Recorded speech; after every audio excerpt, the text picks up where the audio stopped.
Good afternoon. I'm Nancy Hoyer Evans, Curriculum Coordinator at iPathways, and today we're talking about brain science and the adult learner. In the words of the talking heads, you may ask yourself, how did I get here?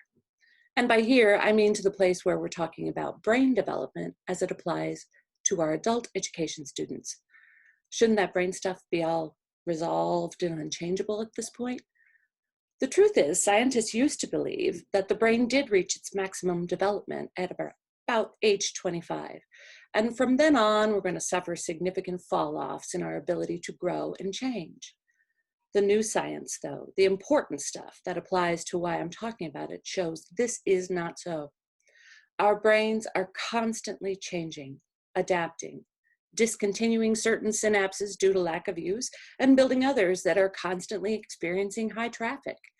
If you've forgotten your middle school brain science, the synapses are like tree branches that carry the electrical currents that make up our thoughts, feelings, reactions, and autonomic nervous messages.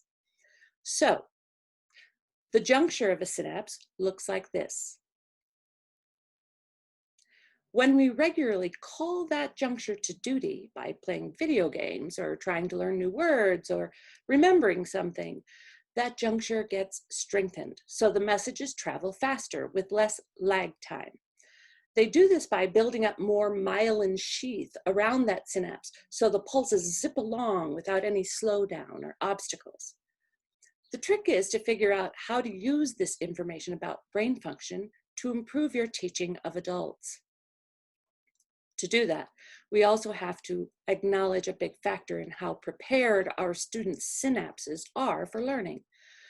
The majority of students, and researchers estimate this to be at least 60% in adult education courses, have experienced some kind of trauma, whether it was a negative learning experience that kept them from completing traditional high school courses, or trauma prior to that, which actually made it difficult, if not impossible, for them to succeed in a traditional classroom.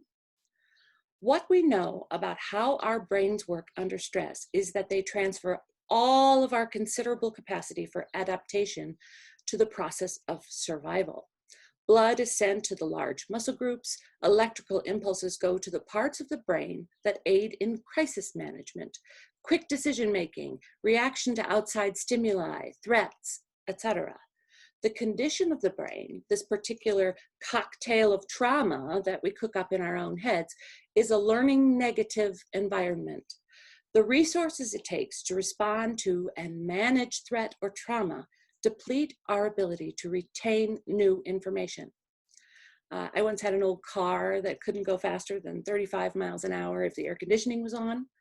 Our brains are like this. Survival is the strongest impulse our brains have.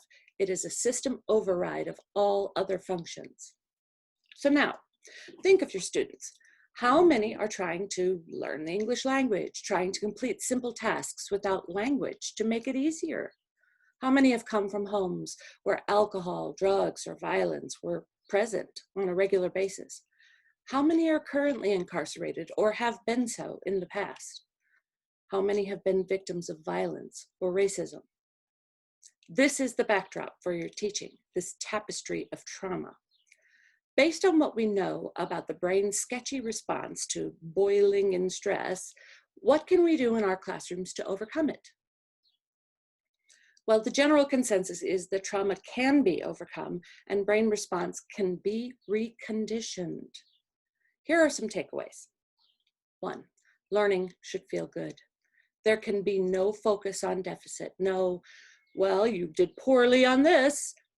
We don't want our students subjecting their systems to cortisol, that stress hormone, while they're trying to learn. The environment must be nurturing without being condescending. Each student must be seen and heard and empowered. Many of our adult students have been discouraged in their academic pursuits, possibly even re-traumatized. We must ensure that we are not adding to that problem.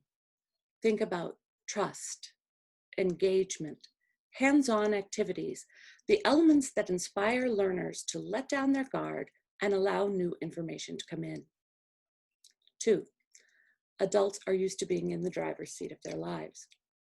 This needs to be true in the educational setting as well.